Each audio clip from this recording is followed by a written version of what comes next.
Pergunta se tiver, aí a gente vai falando, tá? Tá. Ah, eu achei que as pessoas fossem entrar aqui no Zoom. Ninguém entra aqui no Não, Zoom, então, não é, né? aqui é só nós, não. Fica eu e tu, até a Lídia sai, desaparece, fica na tela só eu e tu mesmo. Tá bom. Eles Posso mandam por começar? lá e eu vou te falando o que vem. Tá certo. Podemos? Sim, Me dá só. pode? Pode? Eu ia pedir 2 minutos. Não, não, mas tudo bem. Pode ir. Não Já precisa? tá na hora, né? É porque já tá na Tá. hora, né? O que que tu precisa? 2 minutos só para eu abrir aqui meu. Aonde eu tô aqui contigo. Mas pode. Gente, tô enrolada, né? Vê aí no pezinho, deve estar a ZM ali do Zoom, no pé da Sim, página.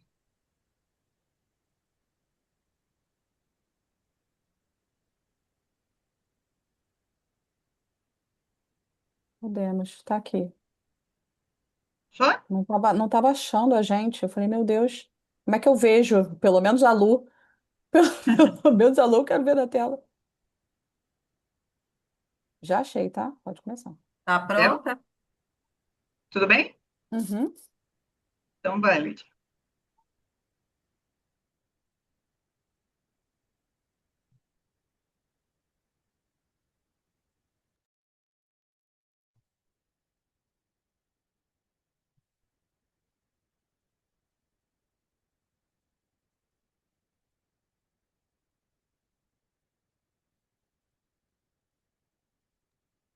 Peraí, que tá tudo travado aqui. Meu computador tá uma coisa de louco, mas vamos. Então, tá indo, tá abrindo.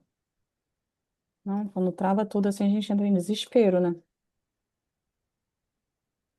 Mas aqui já, a gente já nem se desespera mais. E é bem informal, tá? Bem Tá. tranquilo, Tá. flexível.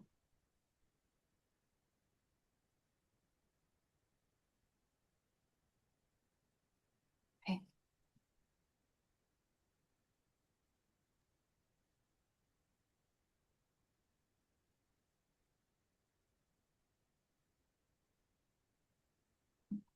Peraí, que realmente tá tudo travado aqui. Mas vai dar certo. Meu Deus do céu. Agora não abre mais minha janela. Aí dá uns nervosos, a gente fica mais.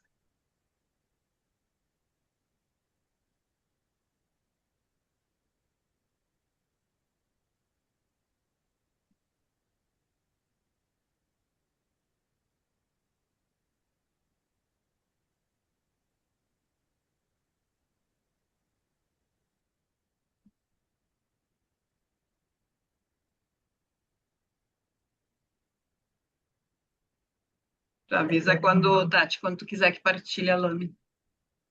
Tá, não, mas espera aí, porque realmente não tá abrindo minha tela aqui. Com a hora que abrir a tela, eu vou conseguir soltar, daí eu vou avisar vocês, tá? Tranquilo. Pronto, abriu a tela. Agora eu vou começar a soltar, tá?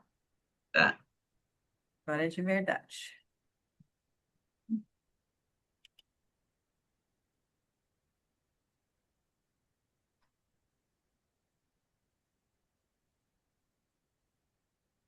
Estamos ao vivo.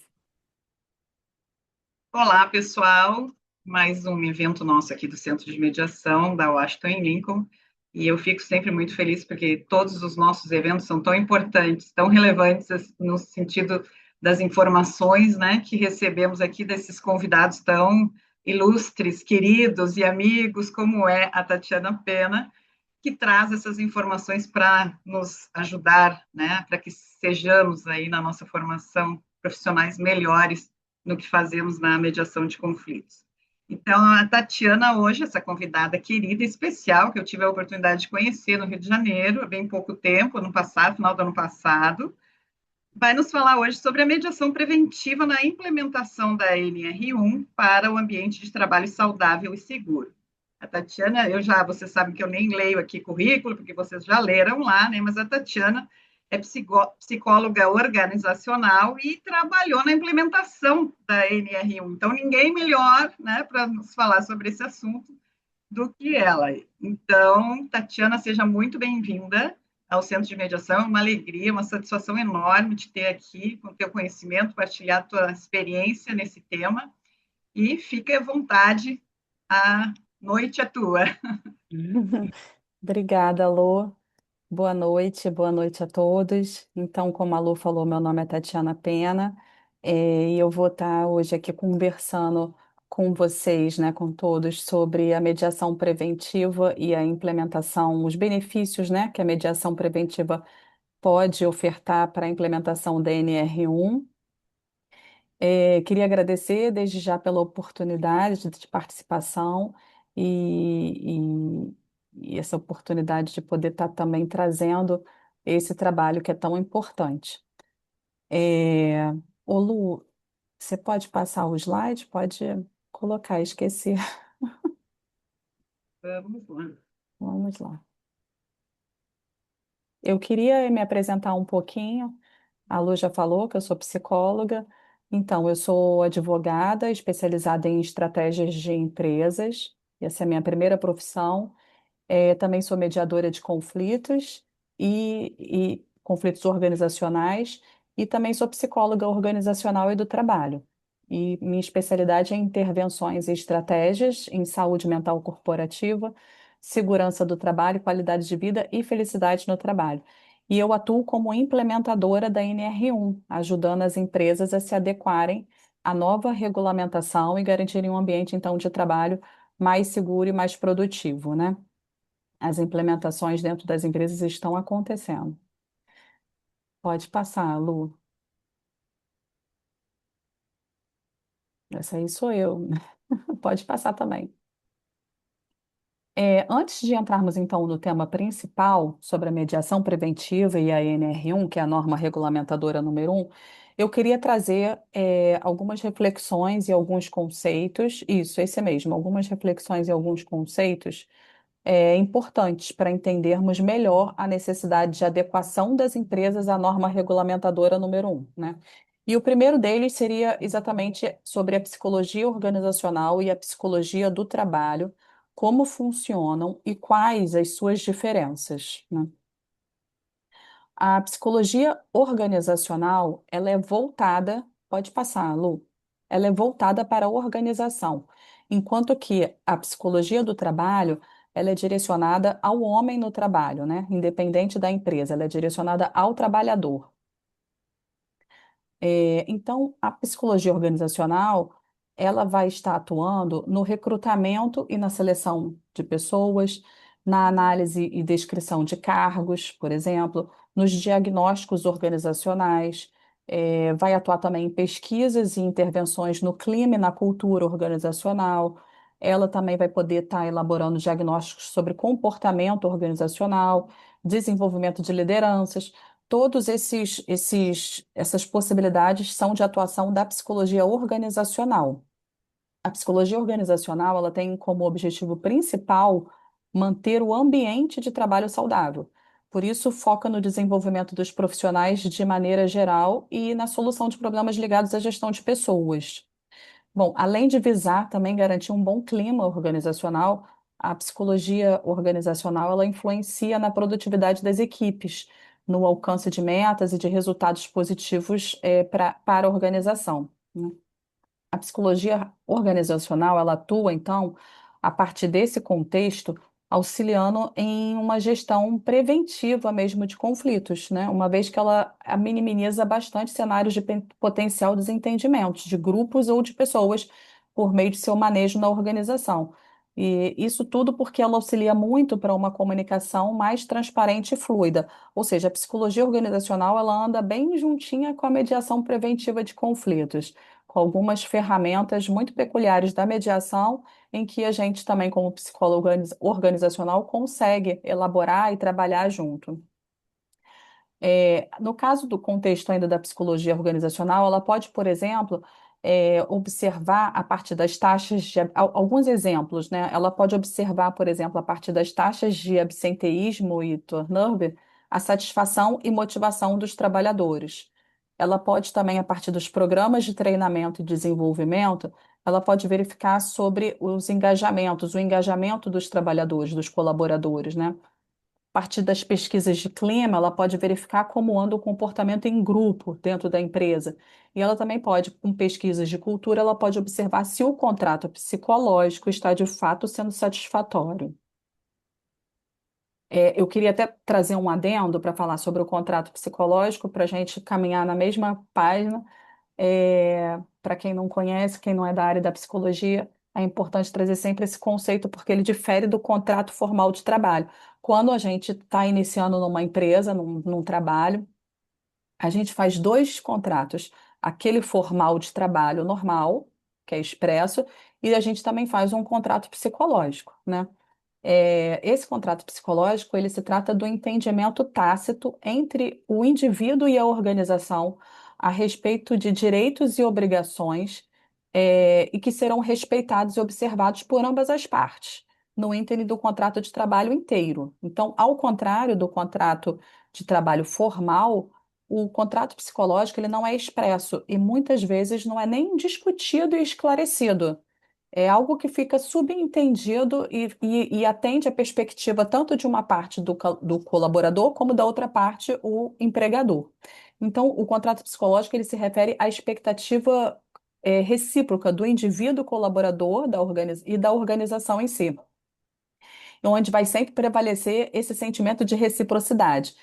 E aí, a partir de todo o contrato de trabalho, cada parte vai avaliar o que está oferecendo e se está recebendo em troca de forma recíproca tudo aquilo que oferece, tanto o trabalhador como a empresa, né? Por isso que muitas vezes é combinado algo no contrato de trabalho, no contrato mesmo expresso, mas no contrato psicológico que foi feito tanto de uma parte como de outra, a pessoa não está recebendo aquilo que era esperado. E aí desencadeiam muitos conflitos também a partir disso. Bom, esse foi o conceito todo de psicologia organizacional.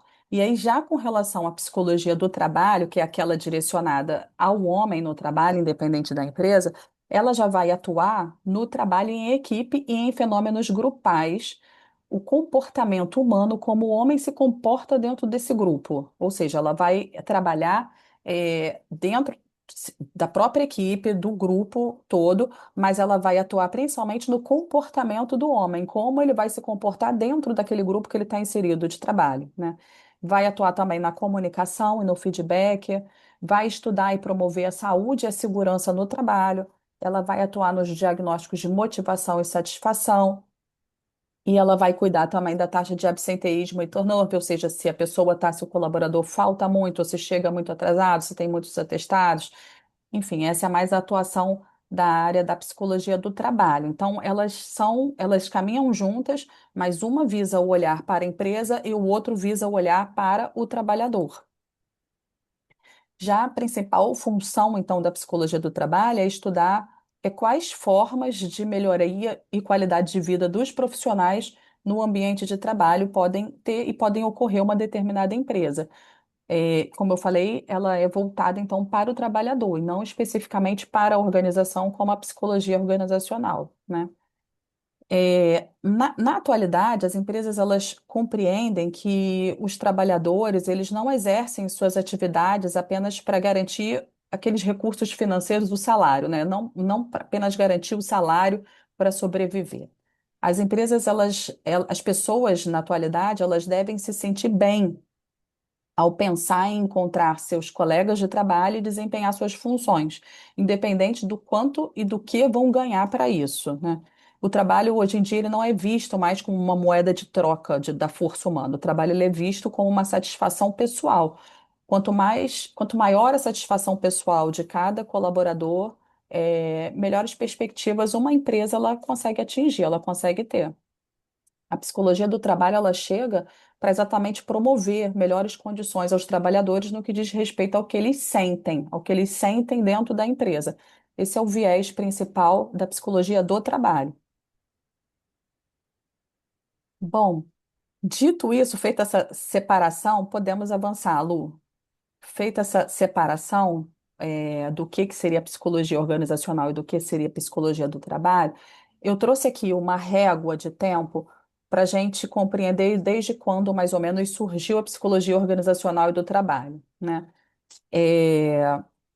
a psicologia no contexto do trabalho em geral, ela se iniciou como, na verdade, com o nome de psicologia industrial e, em consequência, da Revolução Industrial no século XVIII. A prática dessa área, né, da psicologia industrial, ela se resumia tão somente ao recrutamento e seleção de pessoas, mais nada além disso. A psicologia industrial, ela foi evoluindo seu saber, né, de acordo com o tempo, com novos estudos e sob a influência de marcos históricos, como a Revolução Francesa e também a Segunda Guerra Mundial, ela foi evoluindo. E no pós-guerra, principalmente, a psicologia industrial ela desenvolveu novas técnicas, novos conceitos e diferentes abordagens, foi trazendo diferentes abordagens. E foi nascendo, então, novos objetivos junto com essas novas abordagens. O que era então a pretensão só de recrutamento e seleção de pessoas passou a consistir também dentro da psicologia industrial o treinamento de habilidades, a avaliação de desempenho, liderança, classificação de pessoas, de pessoal, foram alguns dos novos objetivos que passaram a fazer parte então da psicologia ainda industrial, né? E, naturalmente, a psicologia industrial, ela continua evoluindo suas teorias e práticas, e hoje em dia, né, o desenvolvimento desta área da psicologia, ela acontece através de pesquisas e através da própria prática, só que hoje em dia ela é referida, ela é chamada como psicologia organizacional e do trabalho, e envolve vários outros objetivos além desses que a psicologia industrial já trazia, né? Podemos ir, Lu. Bom, uma vez a gente vendo a evolução da psicologia organizacional e do trabalho no tempo, eu gosto de trazer também a evolução e a transformação da própria psicologia organizacional e do trabalho na contemporaneidade, porque essa psicologia, ela continua sendo inovada, ela continua em constante evolução.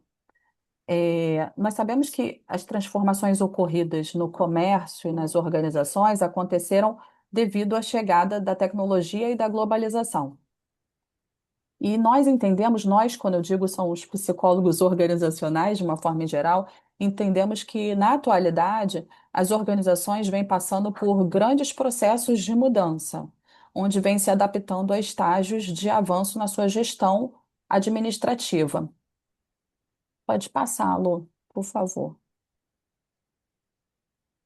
Então, nas últimas 4 décadas, né, atribuiu-se grande parte das transformações ocorridas tanto no comércio como nas organizações, como eu falei, ao fenômeno da globalização, que encurtou distâncias e tempo, né, ensejando uma grande integração mundial. As empresas precisaram, então, a partir dessa globalização, precisaram passar por mudanças de estratégias para sua manutenção frente à grande concorrência que veio acelerada, de forma acelerada, né? E na atualidade, o desenvolvimento profissional requer uma atualização constante de competência, incluindo, por exemplo, a boa comunicação e o diálogo, que são competências importantes que surgem com essas mudanças estratégicas que aconteceram devido exatamente à globalização. Podemos ir, Lu. É, Bom, o cenário das organizações na atualidade sugere, então, como inovação, a prevenção dos conflitos internos e, consequentemente, a desjudicialização como uma cultura organizacional. Podemos ir, Lu. Para entender a prática, então, da psicologia do trabalho e organizacional, é preciso entender a organização e seu estágio de funcionamento. Como acontece o seu funcionamento de forma administrativa mesmo. Podemos ir, Lu. É necessário, então, entender como funciona a organização, né? Como é a sua estrutura interna, né? A sua organização interna, seu ambiente, sua cultura, como é distribuído o poder, a autoridade e a liderança, como é feita essa distribuição dentro da empresa, como são realizadas as comunicações, né? Como são tratados os conflitos internos e externos, como é realizado o processo mesmo de tomada de decisão.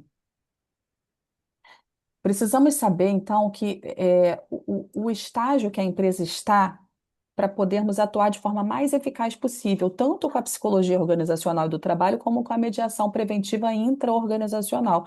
É fundamental você saber qual estágio que essa empresa se encontra.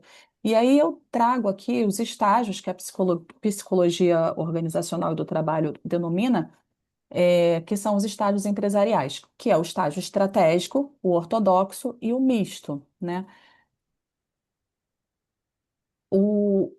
Os conflitos organizacionais, eles são principalmente notados em organizações consideradas mais ortodoxas, porque são organizações com padrões administrativos voltados ainda para o entendimento exclusivo do trabalho em troca de capital e não na satisfação do colaborador em si, né? Em regra, essas organizações são pouco flexíveis na estruturação de mudanças, né? Eu vou destacar, algumas características, por exemplo, dessas organizações, para uma melhor compreensão. Então, por exemplo, essas empresas mais ortodoxas, elas trabalham com pouca flexibilidade em todos os sentidos, elas fixam objetivos mais numéricos, elas centralizam o poder demais, e controlam, e quem está com poder controla todos os processos e todas as pessoas, né? Elas têm um tratamento das pessoas apenas como, elas têm um tratamento, né, para com seus colaboradores apenas como fatores de produção, né? E, enfim, esses são alguns exemplos que caracterizam, né, essa empresa no estágio ainda ortodoxo. E, claro, a empresa num estágio já estratégico é uma empresa que é o oposto disso tudo, né? E a mista é aquela que ainda está numa transição entre uma e outra, de uma ortodoxa tentando passar já para uma empresa estratégica. O fato é que as empresas precisam se adequar e se modernizar, né? Precisam avançar nos estágios organizacionais para acompanhar, inclusive, toda essa globalização e toda a tecnologia que está aí no mundo. Mas que, exatamente, para que uma organização passe por esse processo de mudança, né, entre os estágios, não é tão simples. Ela se debruça em algumas dificuldades, como, por exemplo, o processo de tomada de decisão, a multiculturalidade, o tempo dos processos e o tempo de cada pessoa, que é diferente, né? O tempo da empresa é diferente do tempo do colaborador, né? Do tempo de cada um. E a contemplação também de uma nova cultura organizacional, né? A adesão por essa nova cultura é também um processo demorado e difícil, né? Essas são algumas dificuldades, né? É, hoje em dia, né, as empresas elas possuem bastante dificuldade de sobreviver, né, no mercado econômico. E isso se dá por vários motivos, né? Lu, pode voltar, pode voltar. Não precisa passar, não, pode voltar. Pode ficar aí, pode ficar aí. As empresas hoje elas têm bastante dificuldade de sobreviver, né? E vários são os motivos, né, que levam a essa dificuldade.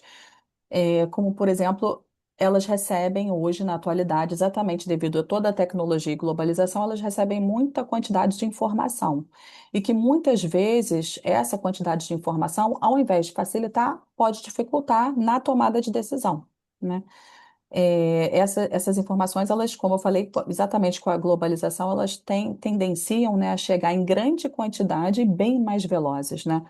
E as empresas estratégicas se alinham mais facilmente do que as ortodoxas com relação a essa questão da informação, porque as empresas estratégicas elas já conseguem acompanhar melhor essa chegada de informação de forma mais dinâmica.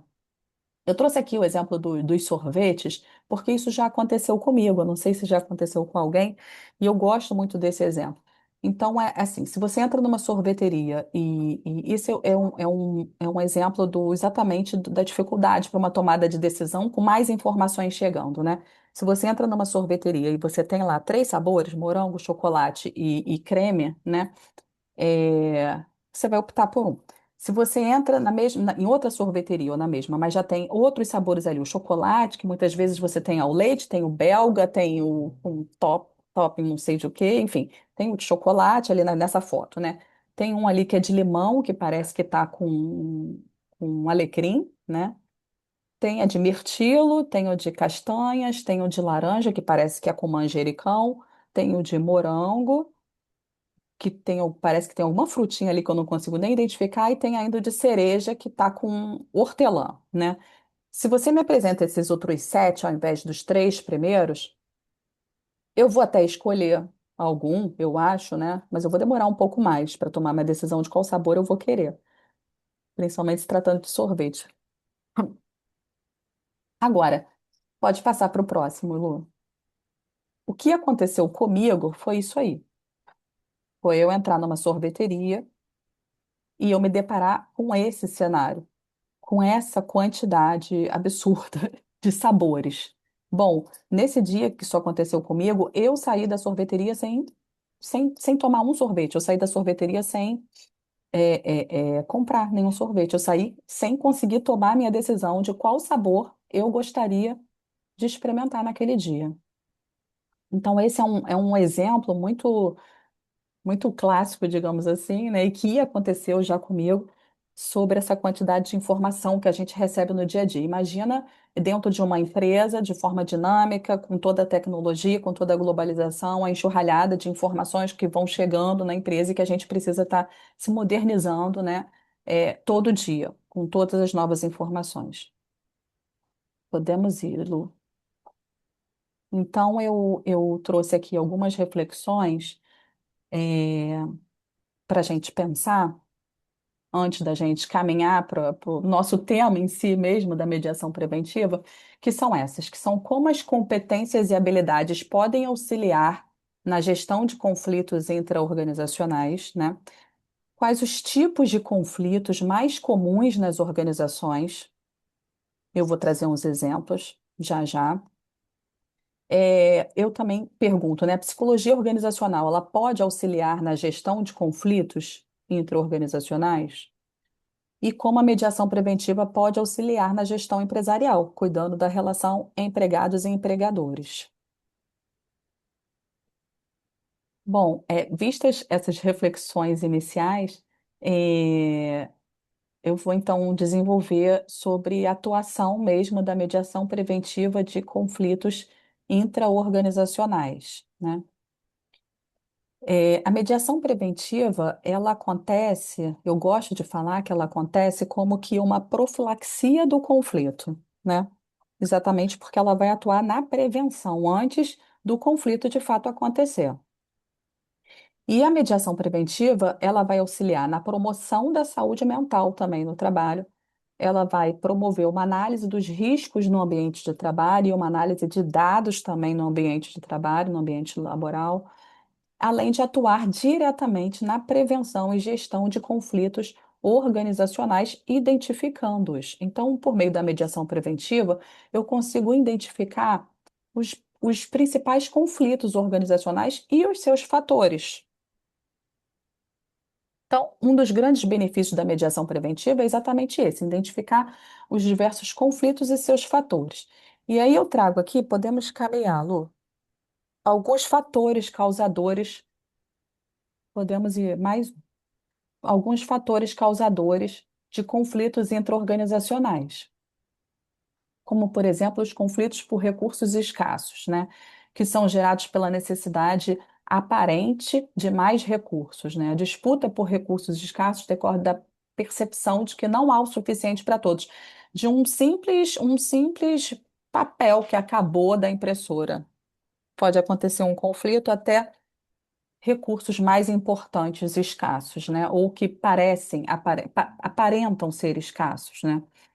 Podem ser geradores de conflito, fatos geradores de conflito. Conflitos de poder, né? Que é muito comum também, que são gerados pela necessidade de mais poder ou de maior liberdade, né? Os conflitos de poder eles podem ocorrer de interesses pessoais, onde um integrante pretende, por exemplo, dirigir sozinho a gestão da empresa, ou controlar mais do que já controla, ou operar uma operação que ele ainda não controla. Enfim, são várias as possibilidades que incluem o conflito de poder. Os conflitos de autoestima, né? Os conflitos de valores, os conflitos estruturais, que são aqueles principais quando há uma mudança estrutural dentro da organização, então podem ocorrer também esses conflitos. Os conflitos de identidade, os conflitos normativos, que estão principalmente relacionados às condutas dos colaboradores e às normas internas da empresa, podem ser normas legais, podem ser o regimento interno, enfim, todas as normas que a empresa segue e as condutas dos colaboradores que não coadunam, né? Acabam ocorrendo os conflitos normativos. Os conflitos de inadaptação também, os conflitos de interesses, de uma forma em geral, os conflitos de informação também são muito comuns, são os que decorrem da falhas, né, de comunicação, onde podemos identificar, por exemplo, a existência de mensagens contraditórias ou simplesmente enganos, mensagens que foram passadas de forma enganosa, culposa ou não, ou até dolosa, mensagens com o intuito mesmo de confundir ou ocultar alguma informação. Os conflitos de informação acontecem bastante. Os conflitos atributivos, que também acontecem bastante, que são aqueles que representam a disputa entre integrantes, né, entre os colaboradores de uma organização que não assumem as suas responsabilidades, um passa para o outro, né? Não, isso não sou eu que faço, isso é você, isso não é comigo, então vai ficar e acaba que ninguém faz. Então, também ocorre bastante os conflitos atributivos e os conflitos de expectativas, que também acontecem bastante, que são os referentes ao que se espera e ao que se tem na realidade. Esses conflitos de expectativas, eles possuem elevado grau de interferência emocional, inclusive, porque não se cumpre, por exemplo, uma promessa que você tenha feito ou que se esperava que o outro fizesse, ou não se cumpre simplesmente o contrato psicológico, aquele que eu expliquei lá atrás. Então, quando a expectativa, seja do colaborador ou seja do empregador, não é reconhecida, não é alcançada, né? Há uma ruptura desse contrato psicológico e isso, por si só, gera conflito também dentro da empresa. Podemos ir, Lu. A mediação preventiva, então, ela vai auxiliar então, né, diretamente no meio ambiente do trabalho, identificando esses fatores de riscos que podem desencadear conflitos, prevenindo-os, né? A gente precisa entender o meio ambiente do trabalho e os riscos que se manifestam nele e que geram os conflitos, né? É preciso entender principalmente esses fatores, o estágio organizacional que a empresa se encontra, se ela é estratégica, se ela é mais ortodoxa, né? Para poder entender qual tipo de conflito e os fatores que tem dentro dessa empresa, né? Para poder exatamente fazer um diagnóstico, por meio da própria mediação preventiva que vai ajudar nessa identificação de tudo isso, inclusive dos riscos ocupacionais e também dos riscos psicossociais, que é o nosso principal alvo aqui hoje, né? Podemos andar, Lu. Estou pedindo a Lu hoje para me ajudar, porque eu não consegui fazer o compartilhamento, por isso que a Lu está me ajudando e estou eu aqui toda hora. Lu, pode andar, Lu, pode andar. Obrigada, Lu. Tranquilo. Bom, a proteção ao trabalhador sobre esses riscos no ambiente de trabalho, né? Todos os riscos ocupacionais, eles são interesses sociais e individuais indisponíveis dos trabalhadores, tá? Então, os riscos no ambiente de trabalho, eles podem ser físicos, químicos, biológicos, ergonômicos e psicossociais. Essa é a novidade. Os psicossociais contribuem ou desencadeiam estresse, adoecimento físico, adoecimento mental, desencadeia também síndrome de burnout, enfim. Os riscos psicossociais são a novidade, são a cereja do bolo aqui da minha conversa hoje com todos. Podemos ir, Lu. Eu trouxe aqui um slide sobre a fundamentação legal, sobre todos esses riscos e sobre a necessidade de segurança e saúde dos trabalhadores, e ela já vem desde as convenções 155 e 171 da OIT. Também tem respaldo legal na Constituição Federal, também na CLT, Consolidação das Leis do Trabalho, no artigo 154 e seguintes, que dispõe exatamente sobre a segurança e higiene do trabalho, e também as normas regulamentadoras, que elas regulamentam alguns artigos da própria CLT, Consolidações das Leis do Trabalho. E, em especial, né, sobre a norma regulamentadora número 1, né, e o benefício da própria mediação organizacional, na implementação da norma regulamentadora número 1, eu vou trazer um pouco sobre ela e o seu conceito, né? Essa norma, ela é a base das normas de segurança e saúde no trabalho no Brasil, né? Ela foi publicada pelo Ministério Público do Trabalho e Emprego em 1978 e desde então ela sofreu algumas alterações, algumas atualizações, né? mas no ano de 2024 foi o ano que ela sofreu uma alteração, uma novidade, né, bem importante para todos os trabalhadores e para todas as empresas. Essa norma, ela orienta como os empregadores e os trabalhadores devem agir para prevenir acidentes e proteger a saúde física e mental no ambiente de trabalho. Ela, além de funcionar como um guia, né, de referência para todas as demais normas regulamentadoras também do Ministério do Trabalho e Emprego, ou seja, ela funciona também, além dela orientar, ela também funciona como um guia mesmo de referência com relação às demais normas regulamentadoras, que temos 37 no total. Na prática, a NR1, né, como a gente abrevia carinhosamente, é um marco regulatório central, né, que define regras gerais sobre direitos, deveres, treinamentos, documentação e gestão de risco, né. Essa norma ela também introduziu e estruturou, desde 1978, o gerenciamento de riscos ocupacionais, que chamamos de GRO. É, o processo ele se materializa no programa. O GRO é um processo que se materializa, né, no Programa de Gerenciamento de Riscos, que é o PGR. Esse programa, o PGR, ele é como se fosse a espinha dorsal da prevenção de riscos dentro das empresas, né? Porque é nesse programa que vão ficar reunidas, né, as ações planejadas para identificar, para avaliar, para controlar os riscos ocupacionais que podem comprometer a segurança e o bem-estar dos trabalhadores. A NR1 ela trouxe mudanças, né, nessa última atualização, que ocorreu no ano de 2024, como eu falei, representando um grande marco, né, na gestão de saúde e segurança no trabalho. Esse novo texto ele reforça a importância de processos contínuos. Pode passar, Lu. Ele reforça a importância de. Eu vou falando e esqueço de passar o slide. Vou sem freio. É porque esse assunto, esse tema da NR1 é muito instigante e é muito necessário para todos Verdade, os mas fica empresários, tranquila aí, é no para teu todos os tempo. empresários e todos os trabalhadores. Então, eu fico preocupada com o tempo também, vou falando e esqueço de pedir a Lu para passar o slide. Então, gente, esse novo texto da NR1, ele reforça muito a importância dos processos contínuos e documentados, ou seja, não é uma norma que é para resolver isso aqui agora e nunca mais mexer, ou seja, é uma norma que veio para ficar. Ela amplia o conceito de risco ocupacional. Por quê? Porque dentro dos riscos ocupacionais, aqueles outros que eu trouxe, né, que eu falei aqui para vocês, que são os riscos físicos, químicos, biológicos e ergonômicos, ela incluiu dentro da lista de riscos ocupacionais os riscos psicossociais, né, e dá então o devido destaque e inédito à saúde mental nas organizações. Essas mudanças todas, né, ou seja, a inclusão dos riscos psicossociais dentro do PGR, dentro da gestão dos riscos ocupacionais, elas vão entrar em vigor é, de forma mais prática mesmo a partir de 26 de maio deste ano de 2026. E vai impactar diretamente as áreas de RH, departamento pessoal, departamento jurídico, gente, gestão e, claro, todos os profissionais também de saúde e segurança do trabalho. A principal novidade, então, né, como eu já falei, estou ressaltando sem parar porque chega até a emocionar. A principal novidade é a inclusão obrigatória dos riscos psicossociais no Programa de Gerenciamento de Riscos, que é o PGR.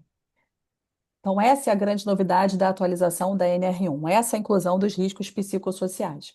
Agora, a empresa ela vai precisar, então, avaliar, controlar, registrar riscos relacionados à saúde mental, como, por exemplo, o estresse ocupacional, o assédio moral, pressão excessiva do líder em cima do colaborador, sobrecarga de trabalho, conflitos interpessoais, enfim.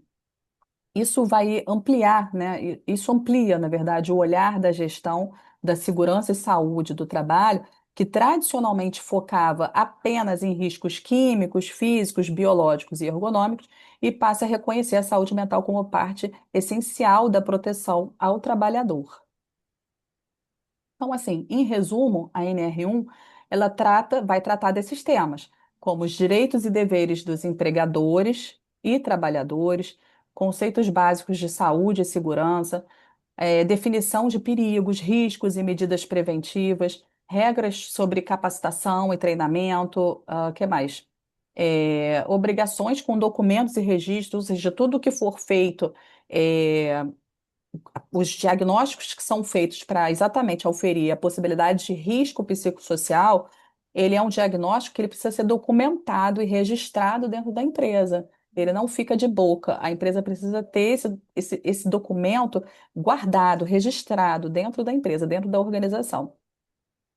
Então, é bem importante, é bem séria essa modificação, essa atualização, é bem consistente, ela está bem sólida. Para terem ideia, pode passar o slide, Lu? Que eu acho que o próximo já são os riscos. Não, pode passar também, acho que eu já falei sobre isso aí. Aqui, os fatores de risco. Esse aqui são os 13 fatores de riscos psicossociais, tá? Em saúde mental, que a norma NR1, que a atualização da NR1 trouxe, tá? Que esses riscos aqui são os riscos que precisam ser acompanhados nesses diagnósticos. E eu gosto também de ressaltar bastante que muita gente pensa, né, que não vai dar em nada, né? Vamos fazer um documento aqui, tá tudo bem, mas enfim, isso é muito ruim, essa mentalidade, essa é uma mentalidade bem de gestores que estão ainda naquele estágio lá ortodoxo. E por isso que eu quis trazer todo esse processo, toda essa dimensão de crescimento da empresa, né, de como vai acontecendo essas atualizações das empresas no tempo e também na contemporaneidade para mostrar que esse pensamento é exatamente de empresas mais ortodoxas, porque as empresas estratégicas já estão, inclusive, fazendo seus diagnósticos. E para nível de conhecimento, no ano passado foram contratados, nomeados 855 novos auditores fiscais para que, a partir de 26 de maio desse ano, comecem a visitar as empresas para que façam as audições e fiscalizações devidas para saber e verificar se as empresas estão adequadas à implementação da NR1. A partir de 26 de maio, as empresas já precisam ter, no mínimo, seu diagnóstico pronto e seu plano de ação pronto. Esses são os 13 riscos psicossociais: o assédio de qualquer natureza, moral ou sexual, a má gestão de mudanças organizacionais, baixa clareza de papel e função, baixas recompensas, falta de suporte, falta de apoio no trabalho, baixo controle no trabalho, falta de autonomia, baixa, baixa justiça organizacional, eventos violentos ou traumáticos, baixa demanda no trabalho, que é a subcarga, ou então também a sobrecarga, quando tem altas demandas, mais relacionamentos no local de trabalho, trabalho em condições de difícil comunicação, trabalho remoto e isolado também entra como fator de risco psicossocial. Pode passar, Lu. E aí, a gente tem os impactos negativos, né? Os impactos negativos, ele acontecem quando não se assume um papel de prevenção na saúde mental dos trabalhadores. E quais são esses impactos? Adoecimento físico e mental, transtornos mentais, como síndromes de pânico, depressão, compulsão, burnout, né? Também violências e suicídios, propicia também acidentes de trabalho e doenças também, outros tipos de doença, alta rotatividade, ou seja, as taxas de turnover são aumentadas quando quando acontece, né, esse grande impacto negativo, o aumento também de absenteísmo e presenteísmo também acontecem. Esses são os impactos negativos, e não à toa, né, que a NR1 precisou ser atualizada em 2024, porque o índice de afastamento de trabalhadores por motivos de saúde mental está simplesmente alarmante. E esse é um dos principais motivos, dessa atualização da norma e da inclusão dos riscos psicossociais no GRO, né, no programa, no PGR e PGO. Bom, as estratégias da mediação preventiva organizacional do trabalho, né? Quais são essas estratégias, né? E como a mediação preventiva ela pode auxiliar as empresas e também a implementação da NR1, né? A gestão preventiva de riscos físicos, químicos, biológicos, ergonômicos e psicossociais, agora atualizado pela NR1, ou seja, a mediação preventiva ela pode ajudar nessa gestão a identificar esses riscos, né? A mediação preventiva ela pode trabalhar com diagnósticos e estratégias de intervenção para adequação da norma regulamentadora nas empresas, com uma adequação sinérgica em todos os setores, porque a mediação ela tem essa visão sistêmica, né? Então ela atua de forma sinérgica em todos os setores da empresa. A mediação preventiva também ela tem uma atuação multidisciplinar, ou seja, advogados, psicólogos, enfim, envolve a todos, todos os setores da empresa, todos, enfim, todos são envolvidos. Auxilia também a mediação preventiva no desenvolvimento de gestores, ela estimula políticas assertivas dentro da empresa, ela organiza a gestão dos processos de comunicação e feedback, que são muitas causas lá daqueles fatores de risco que a gente acabou de ver, a comunicação, né? Ela também auxilia na gestão do clima organizacional, ela auxilia também muito nas políticas de enfrentamento ao assédio moral e sexual dentro do trabalho, que é um fator de risco psicossocial trazido pela NR1. Podemos, Lu. E quais são os benefícios da atuação da mediação preventiva na implementação da NR1, né? A mediação preventiva, ela vai auxiliar, então, na construção conjunta de soluções, ela vai proporcionar uma melhoria na gerência sobre os possíveis resultados de demandas, né? Ela vai auxiliar para a modernização da cultura organizacional, que é um processo de mudança que não é fácil, é um processo difícil, então a mediação preventiva, ela pode auxiliar nessa escalada para essa modernização da cultura organizacional e principalmente para uma cultura de desjudicialização. A mediação preventiva ela também proporciona o diálogo social, ela promove a celeridade, flexibilidade, voluntariedade nos processos internos, né? Ela melhora também o ambiente interno, ela melhora as taxas de absenteísmo e turnover e ela melhora principalmente a saúde e a segurança no trabalho. Podemos ir. Então, em resumo, eu trouxe esses quadrinhos aqui para a gente pensar sobre os benefícios da mediação preventiva, né?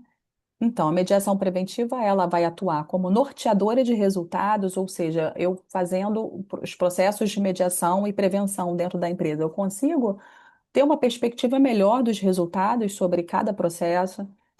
Ela também tem a predileção da configuração do processo, né, de prevenção de conflito, ou seja, os envolvidos eles podem configurar cada processo da melhor forma que entenderem. É um processo ético, né? E ela faz também uma permeabilidade cultural e comunicacional.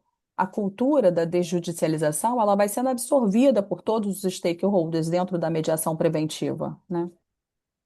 Pode passar, Lu. Além disso, como benefício também, a mediação preventiva ela vai atuar como agente de realidade, como forte agente de realidade, né? Porque é diagnosticada a situação real dos processos internos e do estágio organizacional que a empresa se encontra. Ou seja, por meio da mediação preventiva, a gente consegue fazer um diagnóstico interno e avaliar se a empresa se encontra no estágio lá ortodoxo, se ela se encontra num estágio misto ou estratégico. Além disso, ela também traz a economia financeira e temporal, ou seja, a mediação preventiva intraorganizacional, ela é capaz de diminuir o passivo trabalhista, ela é capaz de diminuir processos administrativos no Ministério Público do Trabalho, por exemplo, né, inclusive ela é possível também, por meio da mediação preventiva, diminuir também a possibilidade de penalizações e multas pelo próprio MPT. A mediação preventiva ela também trabalha com criatividade e durabilidade. A criatividade para melhores resoluções, né, e prevenção de conflitos, e durabilidade das tomadas de decisão, daquilo que foi decidido. E, além disso, a mediação preventiva ela traz uma preservação no ambiente de trabalho. Ela traz uma preservação das relações no ambiente de trabalho. Ou seja, é, a gente consegue melhorar o clima organizacional por meio da mediação preventiva. A gente consegue melhorar as relações no ambiente de trabalho. Pode ir, Lu. Eu trouxe aqui uma frase para finalizar, que é desse autor, Milton Oliveira, desse livro, Emoção, Poder e Conflito nas Organizações, que ele fala o seguinte: não basta enfrentar o conflito, é necessário tratá-lo. É preciso cuidar do processo de solução do conflito, pois os sentimentos das pessoas estão envolvidos, e isso é delicado para o contexto presente e futuro do clima organizacional. Não é fácil e exige presença de profissionais externos bem preparados na condução dos trabalhos. Pode ir, Lu. Era isso, gente. Muito obrigada pela oportunidade de estar aqui falando sobre tema que mexe muito comigo. Então, eu sou advogada há anos, é minha primeira profissão, continuo advogando. Quando eu entrei para a faculdade de psicologia, eu queria atuar com psicologia e desenvolvimento infantil, muito influenciada pela minha gravidez, né, e pelo nascimento do meu filho. E quando eu fiz a matéria de psicologia organizacional, eu fiquei apaixonada pela matéria e abri mão de todo o desenvolvimento infantil, de todo estudo sobre desenvolvimento infantil, e fui desde sempre, desde que me formei, fui atuar então com a psicologia organizacional e do trabalho, e venho trabalhando com qualidade de vida e felicidade dentro das empresas. E é um tema que muito me conecta, porque muito conecta o direito, na parte do direito do trabalho, muito conecta a mediação de conflitos, porque eu também sou mediadora. Então, é uma conexão muito profunda ter esses três saberes à minha volta, e eu fico muito feliz e muito grata de poder estar falando aqui hoje, Lu, e agradeço de novo o seu convite, porque a implementação da NR1 é uma implementação muito importante, muito séria e que as pessoas precisam entender, não só os gestores, mas também os trabalhadores precisam entender e dar a devida importância à saúde mental dentro do trabalho, para evitar esses adoecimentos que estão realmente alarmantes, o número de casos de pessoas que precisam, é, é, o dito encostado, né, pelo INSS, para poder cuidar da saúde, porque já estão afastados, né? É isso, Lu. Tatiana, eu achei ótima a tua explanação, assim, muito clara, muito limpa e faz a gente pensar, né? Eu anotei um monte de coisas aqui, certamente não vai ter tempo de eu falar sobre tudo que está aqui, mas a gente vai ter oportunidade de Com voltar a certeza, conversar vamos. sobre isso. Mas eu vejo que assim, já no início da fala, né, quando a gente fala de ambiente saudável, o contrato psicológico, eu confesso que eu nem sabia que existia isso de contrato psicológico, né, que tem muito a ver com a expectativa recíproca. No momento que a gente fala de expectativa recíproca, a gente já está inserindo a mediação, aí já tem espaço ali com toda certeza, né? Então está muito evidente assim esse espaço que a gente pode incluir aí as técnicas de mediação, enfim, né, a prevenção de conflitos. E eu acho muito assim providente da parte do mediador não pensar só em agir na solução do conflito, mas a gente tem que agir muito na prevenção do conflito. E as Sim. empresas estão abertas para isso, né, Tatiana, tá aí, tu tá trazendo isso para nós. Eu mesmo recebo convite de empresas aqui para falar também sobre essas coisas, porque esse tema, porque de uns anos para cá as relações é o que mais importa, né? O ser humano em si estar bem, estar saudável e ter boas relações dentro do ambiente de trabalho, isso aí está tendo um cuidado muito maior que antigamente, ou não sei se maior que antigamente, ou agora parece mais essa preocupação, porque temos aí as redes sociais, qualquer coisa está tudo, né, aparecendo, então a gente tem mais visibilidade disso do que antes. Aí eu desconheço, né? Mas eu vejo que hoje a gente, as empresas, né, as organizações têm mais essa preocupação.